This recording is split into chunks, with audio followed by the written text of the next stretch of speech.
जीवम जीवम धव्वम जिणवरवसहेण जेणने दिठम देविन्दविन्दवन्दं वन्दे तं सर्वदा शिरसा। निर्जरा का प्रकरण अपन ने पूरा कर तो दिया है, पर उसी संदर्भ में कुछ एक दो बिंदु चर्चा करना चाहूँगा और फिर आज हमें मोक्ष तत्व और फिर बाद में पुण्य पाप इनकी भी चर्चा पूरी करनी है। तो इसी के साथ अपना मोस्ट प्रोबेबली ये अधिकार भी आज पूरा हो जाएगा। सप्त तत्व नौ पदार्थ अधिकार आज पूरा हो सकता है। देखिए, हमने निर्जरा में ये देखा कि जीव का परिणाम वो भाव निर्जरा, पॉइंट नंबर 1, और उसके माध्यम से जो कर्मों का अभाव, एक देश अभाव होता गया, उसे कहते हैं द्रव्य निर्जरा। बराबर। हमने निर्जरा में भी संवर पूर्वक निर्जरा के ऊपर जोर दिया था और ये कहा था कि ज्ञानियों के तो संवर पूर्वक निर्जरा ही होती है। हाँ, अवश्य उनके सविपाक निर्जरा भी होती है, किंतु अविपाक निर्जरा होने की वजह से उनके संवर पूर्वक निर्जरा कही जाती है। अब संवर पूर्वक निर्जरा कही है तो उसमें सब कुछ आएगा, व्रत, तप, शील, संयम आदि के परिणाम भी आ जाएंगे। ठीक है। प्रश्न एक उपस्थित होता है, ये जो व्रत, तप, शील आदि का उपदेश दिया है, ये करना चाहिए या नहीं करना चाहिए? देखिए, थोड़ी सी इसके ऊपर हमें चर्चा करनी है। शुभ भाव करना या नहीं करना? टोडरमल जी साहब को अगर आप पूछेंगे या चरणानियों की जितनी भी शैलियां आप देखेंगे, वहां पर तो यही कहा जाएगा, ऐसा ऐसा करना। ठीक है। रात्रि भोजन त्यागना, आलू सब्जी सब छोड़ देना और धनिया पत्ती वगैरह जितना भी सब है छोड़ देना, अभक्ष्य भक्षण छोड़ देना, ऐसा करना, व्रत तपश्चरण करना। तो करने के रूप में आपको सब प्रकरण मिलेगा। टोडरमल जी ने भी बराबर से इस शैली को अपनाया हुआ है। ठीक है। एक बार गुरुदेव के सामने भी यही प्रश्न आया। वे कहते हैं, क्या कहा, व्रत तप शील संयम करना चाहिए या नहीं करना चाहिए, ऐसा उनको प्रश्न आया। उन्होंने कहा, ज्ञानी को ऐसे भाव हुए बिना रहते नहीं, ज्ञानी को शुभ भाव हुए बिना रहते नहीं। ठीक है। सामने वाले ने कहा, हमारा प्रश्न है करना कि नहीं करना, हुए बिना रहता नहीं। ठीक है। करना कहाँ से लाया? ठीक है, मतलब कर्तृत्व का भूत उतारने की बात है। और देखिए, तीसरा एक स्टेटमेंट और आपको मिल सकता है, क्या? शुभ भाव होगा या नहीं होगा। अब दूसरे स्टेटमेंट से भी बढ़ करके है, शुभ भाव होगा या नहीं होगा, सॉरी, शुभ भाव करना या नहीं करना, तो कहते हैं शुद्ध भाव करना। हमारा प्रश्न क्या है, शुभ भाव करना या नहीं करना, शुद्ध भाव करना। क्यों? फिर शुभ भाव क्या है? भले आदमी शुद्ध भाव को प्राप्त करने का प्रयास ही तो शुभ भाव है। देखिए, मैं 3 स्टेटमेंट कहता हूं, आप चाहे तो ये नोट कीजिए, बहुत महत्वपूर्ण है। जिनागम में आपको शुभ भाव के संदर्भ में ये 3 स्टेटमेंट के अलावा और कुछ नहीं मिलेगा, मोटा माटी यही सब रहेगा। ठीक है। सबसे पहला नोट कीजिए, हाँ, शुभ भाव करना चाहिए, ये चरणानी योग की शैली। ठीक है। 1, 2, शुभ भाव हुए बिना रहते नहीं, ज्ञानी को शुभ भाव हुए बिना रहते नहीं, ये दूसरा स्टेटमेंट। और तीसरा स्टेटमेंट, शुद्ध भाव को प्राप्त करो, शुद्ध भाव को प्राप्त हो और उसके शुद्ध भाव को प्राप्त करने का प्रयास ही शुभ भाव, ऐसा लिखिए, शुद्ध भाव को प्राप्त करने का प्रयास ही शुभ भाव है। अलग से शुभ भाव थोड़ी करना पड़ेगा। कितने जनों को तीनों बातें समझ में आ रही है? लास्ट वाली क्या बताई? शुद्ध भाव को प्राप्त करने का प्रयास ही शुभ भाव है, लास्ट पॉइंट।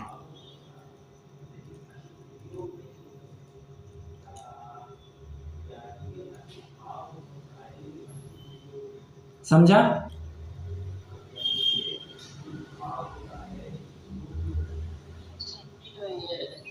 ओके। अब मैंने आपको ये 3 स्टेटमेंट दिए, आपको शुभ भाव की जगह पर संवर निर्जरा लगा करके देखना है। संवर निर्जरा करना या नहीं करना? करना। मतलब संवर निर्जरा करने के रूप में क्या अर्थ लिया जाएगा? ये व्रत, समिति, गुप्ती, धर्म, अनुप्रेक्षा, परिचर्या, चारित्र, ये सब करना है नहीं करना? करना। ठीक है, तो करने के रूप में आपको चरणानियों के प्रकरण में मिल जाएगा। फिर आगे, तुम ज्ञानी के निर्जरा हुए बिना रहती नहीं, बराबर। शुभ भाव की जगह आपको निर्जरा संवर बस ये जोड़ते जाना है। ठीक है, और तीसरा स्टेटमेंट, तुम शुद्ध भाव को प्राप्त करो, तुम एक आत्म तत्व को प्राप्त करो, संवर निर्जरा मोक्ष अपने आप हो जाएगा। क्या कहा?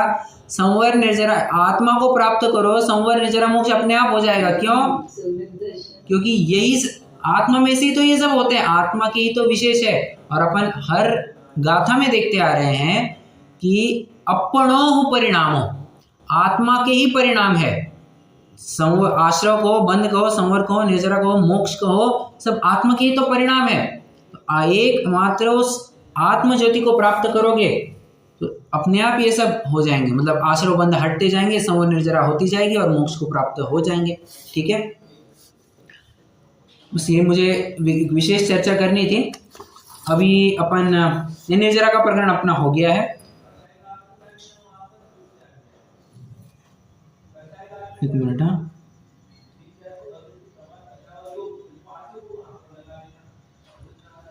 हाँ, अभी अपन मोक्ष तत्व संबंधी जो गाथा है उसको पढ़ते हैं। 37वीं गाथा है।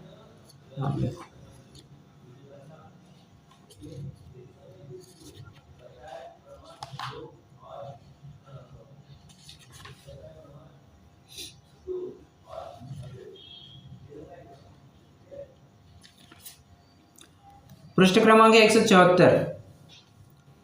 अतः मोक्ष तत्वमावेदयति, तत्वम आवेदयति। अब मोक्ष तत्व का आवेदन करते हैं मतलब कहते हैं। ठीक है, उसका स्वरूप बतलाते हैं। पढ़िए 37वीं गाथा। सवस्स कम्मणो जो खय हेदु अपणो परिणामो, नेयो स्वभाव मोक्षो दव विमुखो य कम्म पुह भावो। देखिए क्या कहा? सवस्स कम्मणो जो, समस्त कर्मों के क्षय हेतु अपणोह परिणामो, क्षय करने के निमित्त भूत, क्षय करने के हेतु भूत क्या? अपणोह परिणामो, जो आत्मा का परिणाम है। णेयो, उसे जानना। क्या जानना? स्वभाव मोक्षो, उसे भाव मोक्ष जानना। और दौव विमुखो, द्रव्य मोक्ष को क्या जानना? कम्म पुह भावो, कर्म से पृथक भाव जानना, कर्म का पृथककरण, कर्म जीव से अलग होना, उसे द्रव्य मोक्ष जानना। ठीक है, सरल सरल यही अर्थ कह रहे हैं कि आत्मा का जो परिणाम, जिसके निमित्त से कर्मों का क्षय होता है या जिसके हेतु से कर्मों का क्षय होता है, वो भाव मोक्ष, और वास्तव में जो कर्म जीव से दूर जा रहे हैं उसे जानना द्रव्य मोक्ष। ठीक है, अब देखिए अपन छेड़ालों को भी थोड़ा सा रेफरेंस बनाते हैं। जब भी अपन मोक्ष की चर्चा सबसे पहले करते हैं, हमारे दिमाग में क्या आता है? मुझे आप फटाफट बताइए। मोक्ष कहते से ही हमारे दिमाग में क्या क्या चीजें आने लगती है?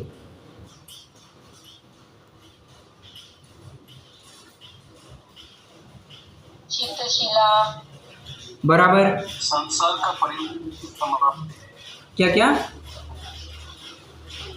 संसार की परिवर्तन की समाप्ति, बराबर, संसार परिभ्रमण की समाप्ति। एक आ गया सिद्धशिला, सॉरी,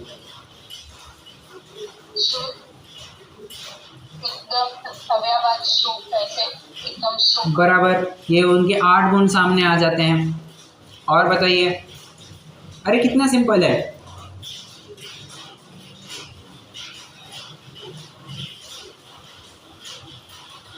सिद्ध भगवान, हाँ, सिद्ध भगवान, ठीक है, मतलब जो उस अवस्था को प्राप्त हुए हैं। अशरीरी होना, करेक्ट करेक्ट, अशरीरी होना, बहुत अच्छा।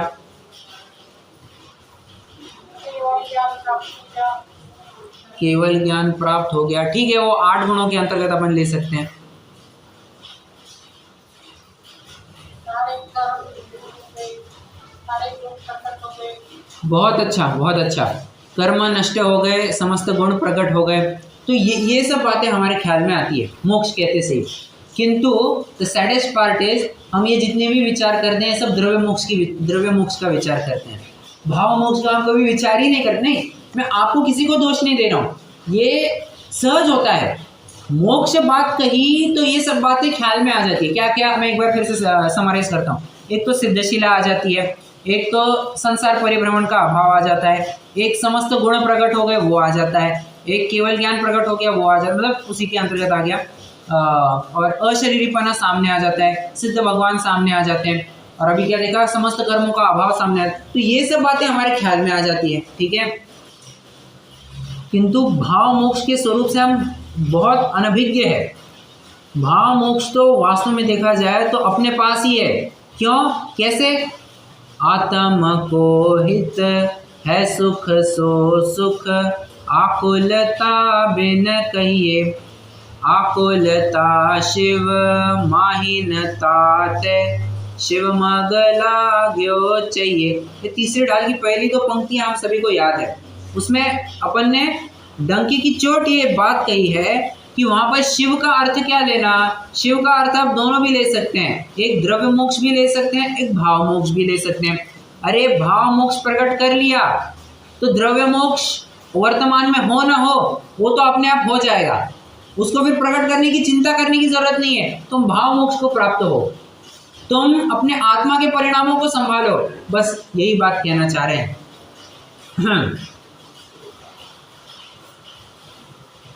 और कह क्या रहे हैं, आकुलता शिव माहिनता ते। वहां पर आकुलता का नाम नहीं है।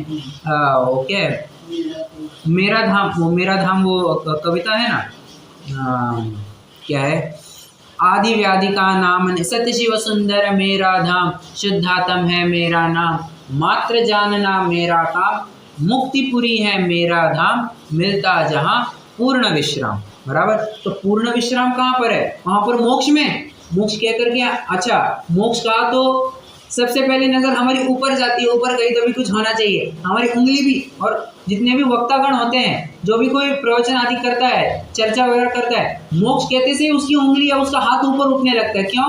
वो एक चीज की तरफ इशारा कर रहा है कि सिद्ध भगवान वहां पर ऊपर विराजमान है, मुक्त जीव वहां पर ऊपर विराजमान है। किंतु एक बात समझ तो लो, मुक्त होना ये तो पर्याय से मुक्त हुए है, स्वभाव से तो हम सभी मुक्त है। सव्वे शुद्धाहु शुद्ध नया, शुद्ध नया से तो सभी जन शुद्ध है। समझ में आ रहा है? सिद्ध मैं निगोदि अरु सिद्ध सम, मैं क्या, निगोदि क्या, सिद्ध क्या, स्वभाव से हम सभी समान है। बस फर्क कहाँ पड़ रहा है? सिद्ध भगवान ने जैसा मेरा स्वभाव है वो भाव मोक्ष प्रकट करके, आत्मा के परिणामों को उज्जवल करके, स्थिर करके, शुद्धोपयोग को साध करके उन्होंने पर्याय में भी वो अवस्था प्रकट कर दी है। और हम एक है जो स्वभाव से तो अपने पास ताकत तो है और उस ताकत का इस्तेमाल नहीं करना चाहते हैं। देखिए वीटो पावर कितने जन जानते हैं? वीटो पावर नाम का एक कंसेप्ट होता है, सुना है कभी किसी ने? नहीं सुना, कोई विशेष बात नहीं।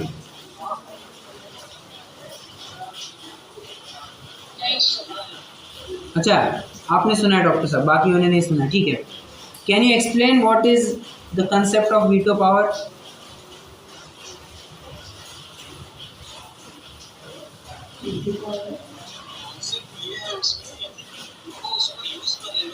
हाँ, एग्जैक्टली, करेक्ट करेक्ट। दूसरे की बात को मान के चलिए 5 जनों की समिति बैठी हुई है, ठीक है, और कहा है, और सबके पास वीटो पावर है, ठीक है। तो 4 जन किसी एक मुद्दे को लेकर के सहमत है, एक व्यक्ति असहमत है, उसने कहा मैं अपने वीटो पावर का इस्तेमाल करता हूँ, ठीक है। तो समस्त जितने भी बचे हुए 4 जनों की मान्यता है ना, वो खारिज कर दी जाती है, उसका फिर कोई मतलब नहीं रहता है, ठीक है। हाँ। मैं किस में घटित करने वाला था? हाँ, एक अपने आत्मा को साध लो, फिर बचा प्रकट हो ना हो उससे कुछ मतलब ही नहीं है। तुमने अपने आत्मा को साथ लिया, देखो तुम्हारे आत्मा को साधने एक वीटो पावर है, फिर बाहर में कुछ हो ना हो, बाहर में कोई सहमत हो असहमत हो, उससे कुछ फर्क नहीं पड़ता है, तुम्हें अपने आत्मा को साधते आना चाहिए। अपणो परिणाम, अपने शुद्ध भाव को, शुद्धोपयोग को साधते आना चाहिए। ठीक है, और कैसा है वो शुद्धोपयोग, तो कहते हैं साथ ही साथ कर्मों का भी अभाव हो जाता है। ठीक है, एक प्रश्न है मेरा, कर्मों का अभाव करना पड़ता है या कर्मों का अभाव हो जाता है? दो स्टेटमेंट है, कर्मों का अभाव करना पड़ता है, कर्मों का अभाव हो जाता है। एक उत्तर आया है हो जाता है, एक उत्तर आया। व्यवहार से करना पड़ता है, व्यवहार से करना पड़ता है, निश्चय से हो जाता है। परफेक्ट, ये मुझे नए की भाषा में उत्तर चाहिए, ये नए का एप्लीकेशन, बहुत अच्छा बहुत अच्छा। जिन्होंने कहा कि हो जाता है, मैं उनके उत्तर को गलत नहीं कह रहा हूँ, एक अपेक्षा में सही है, बट अगर आप दोनों अपेक्षा बताते तो बहुत अच्छा रहता। ठीक है, तो दोनों अपेक्षा लगानी। क्या दूसरा ने, अनुपचरित असद्भुत व्यवहार ने तो यही कहेगा कि कर्मों का, जीव ने कर्मों का अभाव किया, कर्मों का अभाव करना चाहिए, ज्ञान शरीरी त्रिविध कर्ममल वर्जित सिद्ध मानता। वर्जित मतलब अरे उन्होंने नाश किया है, नाश हो गए हैं नहीं, नाश किया है, ऐसे 6 डालों में स्वयं लिखते हैं। ठीक है, ये कौन से नए से, ये दूसरे नए से बनता है, अनुपचरित असद्भुत व्यवहार ने। किंतु कर्म अपने आप खिर जाते हैं, उनमें कुछ करना नहीं पड़ता, तुम्हें तो बस अपने परिणामों को संभालते आना चाहिए। जब परिणामों की बात की, मोक्ष तत्व की बात की, तो कौन से नए का विषय बनेगा? ये चौथे और 7वें नए का विषय बन जाएगा। सिंपल सी बात है, जीव के परिणाम शुद्ध परिणाम है ना, ये पूर्ण शुद्ध परिणाम है। ठीक है, मोक्ष तत्व के जो परिणाम है उस पूर्ण शुद्ध परिणाम कहला सकते हैं। ठीक है, तो चौथे और 7वें नए का विषय बन जाएगा। फिर बाहर में कर्म अपने आप खिरते जाते हैं। और देखिए वैसे भी कर्म है पुद्गल, ये परिणाम है जीव के, जीव और पुद्गल का आपस में, बताइए कौन सा अभाव है, कौन सा अभाव है? क्या क्या, अरे अरे अरे क्या कह दिया? हाँ, अत्यंत अभाव, अन्योन्य भाव दो पुद्गल द्रव्यों में ही लगता है, पुद्गल वस्तुओं में, वर्तमानकालीन पुद्गल स्कंदों में लगता है। ठीक है और दो अलग अलग द्रव्यों में तो अत्यंत भाव ही लगता है। ठीक है, तो जब ये पता चल गया कि जीव और पुद्गल में अत्यंता भाव है, तो जीव ने कर्मों का नाश किया, ये कैसे कहना बनेगा? ये कहना नहीं बनेगा, निमित्त नैमित्तिक संबंध जरूर कहेंगे कि जीव ने यहाँ परिणाम किए, वहाँ कर्मों का अभाव हुआ, ये जरूर कहो, पर जीव ने ही कर्मों का अभाव किया, सर्वथा तो ऐसी बात नहीं बैठेगी। किसी अपेक्षा के दायरे में बैठ करके कहो तो चल जाएगा, बट सर्वथा तो, सत्यात रूप से तो ऐसी बात बिल्कुल भी नहीं है। ठीक है, इसीलिए लिखा क्या है, क्षय हेतु आत्मा के परिणाम द्रव्य कर्म के नाश में निमित्त है। आत्मा द्रव्य कर्म का नाश करता है ऐसा नहीं लिखा, आत्मा के परिणाम द्रव्य कर्म के नाश में निमित्त है। मतलब ये कहना चाह रहे हैं, यहाँ पर निमित्त नैमित्तिक संबंध घटा रहे हैं, जीव के परिणाम और पुद्गल कर्मों में कर्ता कर्म संबंध नहीं लगा रहे हैं। कितने जनों को रहस्य समझ में आ रहा है क्षय हेतु लिखने का?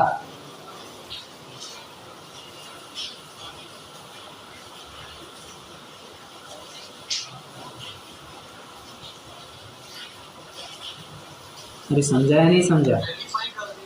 करेक्ट,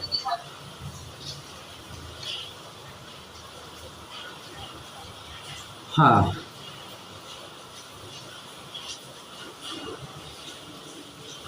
अब एक है ना, यहाँ पर शंकाकार का प्रश्न है, अपन थोड़ा सा वो पढ़ते हैं, बहुत अच्छा प्रश्न है।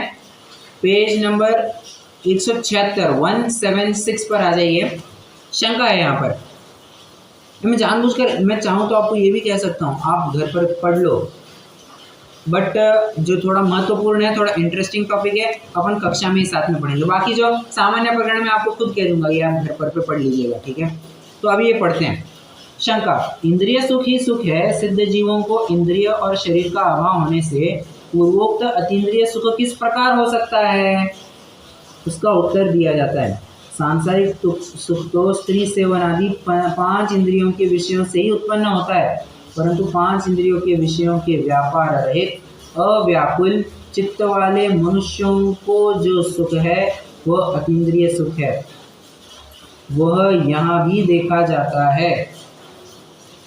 नहीं, सॉरी, तो मैंने आगे पढ़ दिया। सांसारिक सुख तो स्त्री सेवन आदि 5 इंद्रियों के विषयों से ही उत्पन्न होता है, परंतु 5 इंद्रियों के विषयों के व्यापार रहित अव्याकुल चित्त वाले मनुष्यों को बराबर बताता है जो सुख है वह अतीन्द्रिय सुख है। वह यहाँ भी देखा जाता है। 5 इंद्रियों और मन से उत्पन्न हुए विकल्पों के जाल रहित निर्विकल्प समाधि में स्थित परम योगियों को रागादि का अभाव होने से जो स्व संवेद्य आत्म सुख है वह विशेष रूप से अतीन्द्रिय सुख है, और जो भाव कर्म द्रव्य कर्म नो कर्म रहित आत्मा के सर्व प्रदेशों में आह्लाद रूप ऐसे एक पारमार्थिक परमानंद परिणत मुक्त जीवों को जो अतीन्द्रिय सुख है वह अत्यंत विशेषण रूप से अतीन्द्रिय सुख जानना। क्या कहा? कह रहे हैं 5 इंद्रियों और मन से उत्पन्न हुए विकल्पों के जाल रहे, निर्विकल्प है। सिंपल सी बात यहाँ पर कह रहे हैं, मैं क्रक्स बताता हूँ आपको यही समझ में आ जाएगा। ये जितने भी 5 इंद्रिय के विषय है ये आकुलता जनित है, अव्ययवाद नहीं है, ये कभी ना कभी नाश को प्राप्त हो जाते हैं, नित्य नहीं है, स्थायी नहीं है। अभी सुख के कारण लग रहे होंगे बट सुख के कारण नहीं है, वे दुख के कारण है। इसके लिए आचार्य ने एक उदाहरण दिया है, बताइए जरा। लगते सुख के कारण है बट है दुख रूप।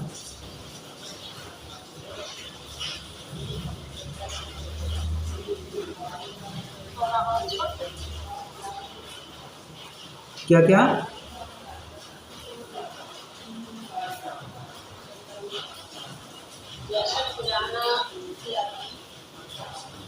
हाँ, राइट, करेक्ट। खाज रोग का रोगी खून आने पर भी खुजाता है और उसमें संतुष्टि मानता है, ठीक है। और क्या उदाहरण दिया है? अरे शहद लपेटी तलवार। अच्छा, अपन थोड़ा और अच्छा उदाहरण ले, गुड़ लपेटी तलवार, ठीक है, क्योंकि शहद तो अभक्ष्य है और गुड़ ये भक्ष्य है, ठीक है। तो गुड़ लपेटी तलवार, हम गुड़ मीठा करके चखने जाएंगे तो स्वाद तो क्षण मात्र का रहेगा, आगे कितने ही काल तक तुम्हारी जीवा कट जाएगी तो उसकी वेदना अपार होगी। इसी तरह भोग भी होते हैं। तो भोग ये व्याकुलता आकुलता उत्पन्न करने वाले होते हैं, ये सर्वथा स्थायी नहीं होते हैं, सुख का कारण नहीं होते हैं। जबकि सिद्धों का सुख निर्विकल्प होता है, निराकुल होता है, आकुलता का नाम नहीं होता है वहाँ पर। बस यही इतना ही एक क्रक्स यहाँ पर कह रहे हैं। आगे यहाँ शिष्य कहता है कि संसारी जीवों को निरंतर कर्मों का बंध होता है, उसी प्रकार कर्मों का उदय भी होता है। शुद्धात्मा भावना का प्रसंग नहीं है तो मोक्ष किस प्रकार हो? यहाँ पर उसने एक प्रकार से देखा जाए तो सविपाक निर्जरा की बात यहाँ पर उठाई है। उसका उत्तर, जिस प्रकार कोई बुद्धिमान मनुष्य शत्रु की निर्बल अवस्था देखकर विचार करता है कि यह मेरा मारने का अवसर है, तत्पश्चात पुरुषार्थ करके शत्रु को नष्ट करता है, उसी प्रकार कर्मों की भी एक रूप अवस्था नहीं रहती है। जब कर्म की स्थिति और अनुभागहीन होने पर वह लघु और क्षीण होता है, तब बुद्धिमान भव्य जीव आगम भाषा से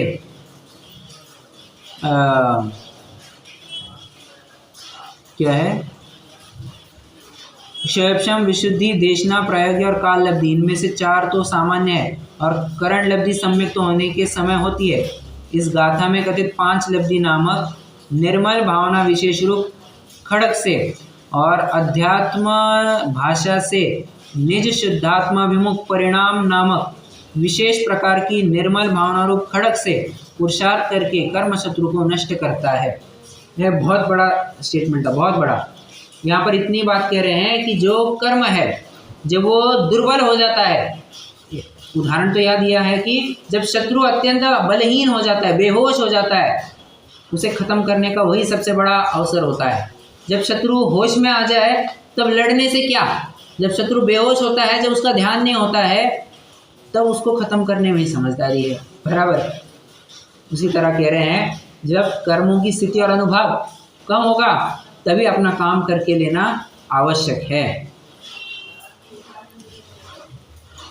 अंतः कोटा कोटि सागर प्रमाण कर्म की स्थिति रूप तथा लता और काष्ठ स्थानीय अनुभाग रूप कर्म का लघुत्व होने पर भी यह जीव आगम भाषा से अधकरण, अपूर्वकरण और अनिवृत्तिकरण नामक और अध्यात्म भाषा से शुद्धात्माभिमुख परिणति रूप ऐसी कर्म हनन बुद्धि किसी भी काल में नहीं करे तो वह अभव्यत्व गुण का लक्षण जानना।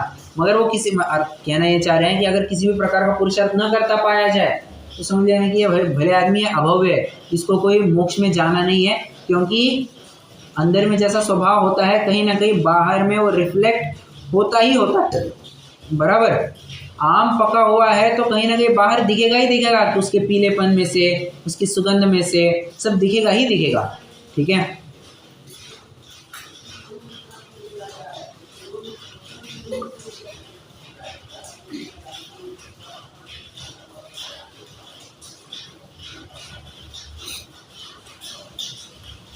चलिए मोक्ष तत्वों के बारे में यही था। और एक यहाँ पर इन्होंने एक और शंका रखी, अनादिकाल से जीव मोक्ष को प्राप्त कर रहे थे, जीव जगत कभी शून्य भी हो जाएगा। तो इसका उत्तर सभी जन जानते ही है कि ये जगत कभी शून्य नहीं होगा, क्योंकि अभव्य जीव यहाँ पर रहेंगे और दूरान-दूर भव्य भी रहेंगे, और भव्य जीव ये निरंतर मोक्ष में जाते ही रहेंगे। ठीक है, उनकी कोई सीमा ही नहीं है, वो जाते ही रहेंगे, जाते ही रहेंगे, जाते ही रहेंगे, वो कभी खाली नहीं होने वाला है। इतनी जीव राशि है, जाननी चाहिए। ठीक है, अरे जब अपन कह ही रहे हैं कि जीव की संख्या अनंत, और अनंत कैसी, अक्षय अनंत, सक्षय अनंत नहीं कह रहे हैं, अक्षय अनंत कह रहे हैं। जब इतनी बड़ी संख्या अपन कह रहे हैं तो क्यों डरना, और भव्यों की संख्या उतनी है, जो मोक्ष में जाने वाले उनकी संख्या उतनी है, तो मोक्ष में तो जाते ही रहेंगे, जाते ही रहेंगे। ठीक है, उसकी कोई बात नहीं है वैसी। ठीक है, और कोई और होना हो अपन तो उसमें मोक्ष में निकल जाएंगे फटाफट, क्योंकि अपन भव्य जीव है। अब आप पूछेंगे ऐसा कैसा कह दिया भव्य जीव है?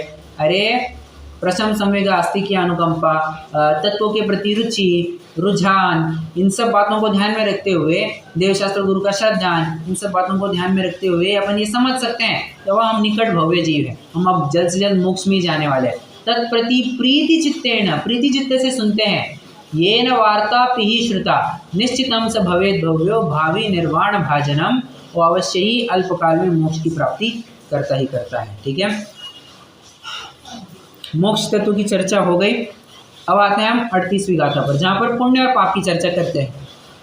देखिए पढ़िएगा, सुह सुह भावजुत्ता पुण्यम पावम हवन्ति खलु जीवा, सादम सुहावणामं गोदम पुण्यम पराणि पावम च। क्या कहा? देखिए पुण्य और पाप क्या है? शुभ, सुह मतलब शुभ।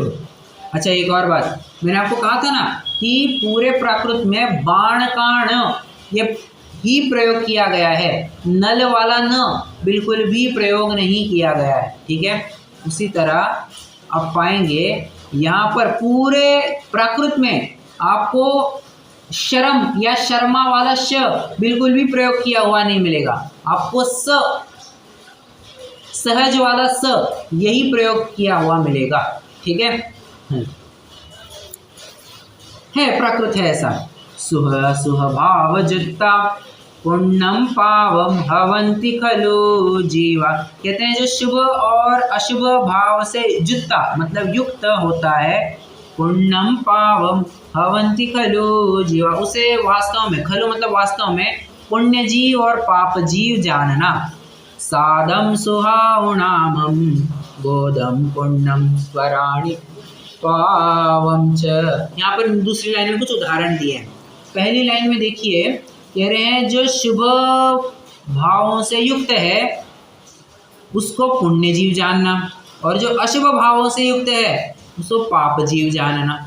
ठीक है, प्रश्न है मेरा, ये कथन कौन से नए का है?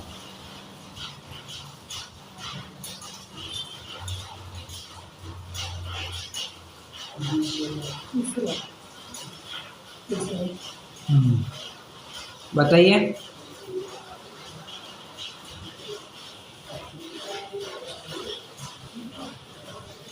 शुभ भावों से युक्त जीव पुण्य जीव कहा, और अशुभ भावों से युक्त जीव पाप जीव कहा।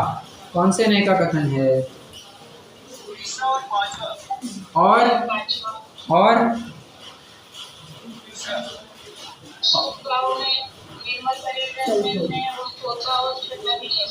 चौथा नहीं लेना है आपको, छठवा ही लेना है। एक बार ध्यान रखिए, चौथा और छठा कभी भी साथ साथ में नहीं पाए जाएंगे। 99.99% अब कोई होगी एक आध केस, मैं नहीं ज़्यादा कह सकता हूँ, पर जितना मेरे ज्ञान में 99.99% केसेस में चौथा में और छठवा में साथ में नहीं लगता है। जैसे हम कहते हैं ना, तीसरा और पांचवा साथ में लगेगा, तीसरा और छठवा साथ में लगेगा, चौथा और छठा साथ में नहीं है। चौथे की जोड़ी सातवें के साथ, तीसरे की जोड़ी पांचवा या कभी कभी छठवें के साथ। ठीक है, हाँ।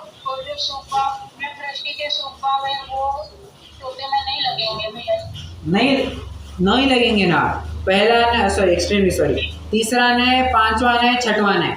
तीसरा नय में तो दोनों आ जाएंगे, शुभ भाव भी आ जाएंगे, अशुभ भाव भी आ जाएंगे। अगर आप भेद रूप कथन करते हैं, अगर आप अभेद रूप कथन करते हैं तो पांचवें नय में अशुद्ध भाव आ जाएंगे, छठवें नय में शुभ भाव आ जाएंगे।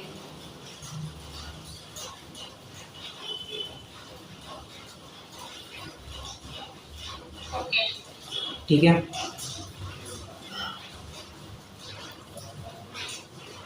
और अगर देखा जाए तो वास्तव में यहाँ पर तो पांचवें और छठवें नय का कथन किया है, बट भेद से अपन उसमें तीसरा नय भी लगा रहे हैं। ठीक है, अब उदाहरण दे रहे हैं, क्या किसके उदाहरण दे रहे हैं? जो पुण्य प्रकृति है उनके उदाहरण दे रहे हैं।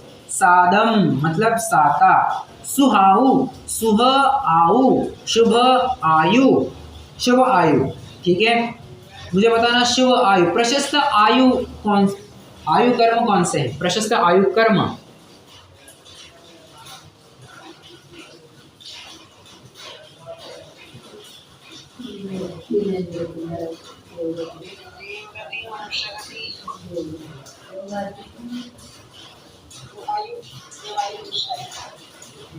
अरे नहीं, शुभ, मैं तो शुभ आयु पूछ रहा हूं। चार में से शुभ आयु कौन कौन सी?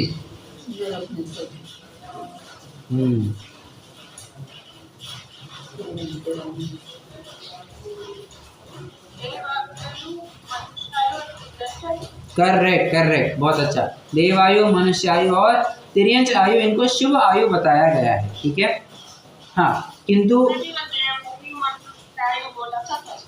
आपने चारों नाम ले लिए मेरे ख्याल से,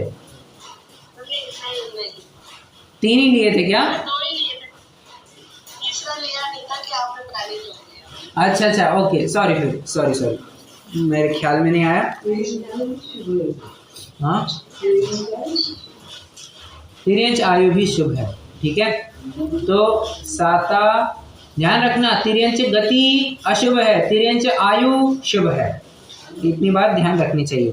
क्यों? क्योंकि थर्ड पर्सन के रूप में तिर्यंच गति या तिर्यंच की अवस्था खराब लगती है, बट उस तिर्यंच अवस्था में जाने के बाद कोई मरना नहीं चाहते, सब उस अवस्था में बने रहना चाहते हैं, इसलिए तिर्यंच आयु को शुभ आयु बताया है। तो सातावेद्य शुभ आयु, और देखिए सुह जो शब्द है ना, ये आपको नामम बोधम इसके साथ साथ भी लगाना, मतलब ये आदि दीपक के रूप में लगा लिया। तो शुभ नाम और शुभ गोत्र, शुभ गोत्र में क्या आएगा? उच्च गोत्र, और शुभ नाम में तो फिर बहुत कुछ आ जाएगा, जितनी भी 93 प्रकृतियां है उसका विभाजन हो जाएगा शुभ और अशुभ में। ये क्या है? ये सब पुण्य प्रकृतियां है जो हमने बताई। और प्राणी पावम च, जितनी बची हुई है उन सबको पाप प्रकृति जानना। ठीक है, अब बची हुई में क्या क्या आएगा मैं आपसे जानना चाहता हूँ।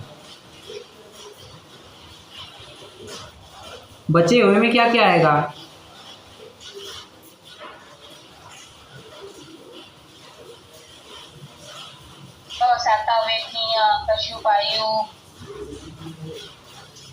और नीच गोत्र और अशुभ नाम और ये सब।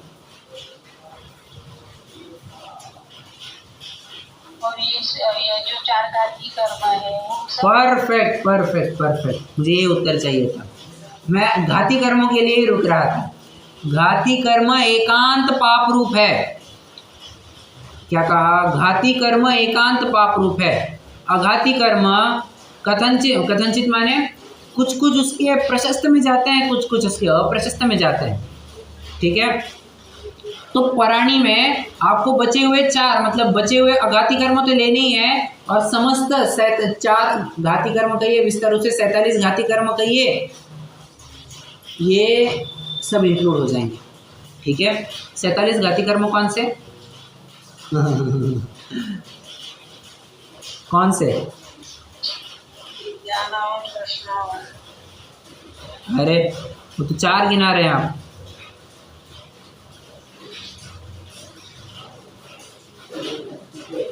ज्ञानावरण के 5, दर्शनावरण के 9, ऐसे आप बोल रहे हैं। बराबर।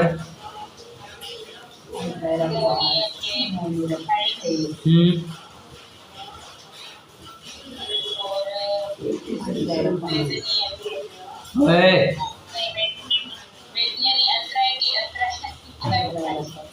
अंतराय के 5। Correct correct. आज कोमल जी फुल फॉर्म में है, एकदम धमाधम दे धनाधन आंसर दे रहे हैं। बहुत अच्छा बहुत अच्छा। ऐसा एक्टिवनेस चाहिए, ऐसा एक्टिवनेस चाहिए। चलिए, तो बस क्या था, और ये पुण्य और पाप के बारे में भी ये इतनी चर्चा थी।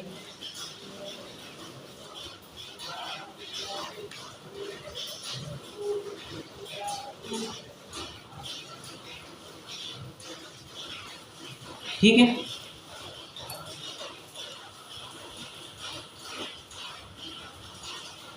फिर आप जब टीका पढ़ेंगे आपको सब मिल जाएगा। सातवेदनीय 1, तिर्यंच मनुष्य और देव्य 3, आयुष्य सुभग यशस कीर्ति तीर्थंकर्पणा आदि नाम कर्म 37 मतलब 37, ये प्रशस्त है नाम कर्म की, और उच्च गोत्र 1। इस प्रकार कुल 42 पुण्य प्रकृतियां जानना। ये आपको 37, तो कुल 42 मतलब 82 ये प्रशस्त प्रकृतियां है, और शेष 82, सॉरी 42 कहा ना, 42, अरे माय बैड। कुल 42 प्रकृतियां क्या कहते हैं, पुण्य प्रकृतियां है, और शेष 82 मतलब 82 ये हो गई पाप प्रकृतियां। टोटल कितनी हो गई? 124 हो रही है क्या, बताइए जरा। 42 और 82,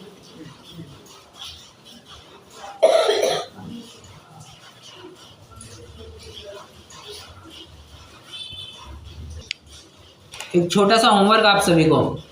बचे हुए 24 प्रकृतियां का हिसाब क्या मिलेगा, ठीक है, आपको ये बताना है, मुझे कल बताएंगे। ठीक है, कल मैं आपको पहला ही प्रश्न ये पूछूंगा, और फिर अपन विषय में आगे बढ़ेंगे। तो आपको होमवर्क समझ में आएगा, छोटा सा होमवर्क है, 5-10 मिनट लगेंगे, ज़्यादा टाइम भी नहीं लगेगा। कुल 42 पुण्य प्रकृतियां 42 जो 42 बताई है, और शेष 82 पाप प्रकृतियां बताई है। ठीक है, तो कुल करेंगे तो 124 ही आ रही है, तो 148 तो बन नहीं रही है, तो 148 के साथ अपन कैसे रिकंसाइल करेंगे, मतलब बची हुई जो 24 प्रकृतियां है उनका क्या हिसाब किताब, आपको ये मुझे कल बताना है। ठीक है, अभी के लिए कोई प्रश्न हो तो पूछ सकते हैं, तो अभी रुक जाएंगे, जिनवाणी स्तुति करेंगे, कल कंटिन्यू करेंगे। और ये अपना अधिकार पूरा हो गया है, सप्त तत्व 9 पदार्थ अधिकार। कुछ विशेष बिंदु है वो जरूर कल चर्चा करूंगा, बट गाथा के साथ तो अपना प्रकरण पूरा हो गया है।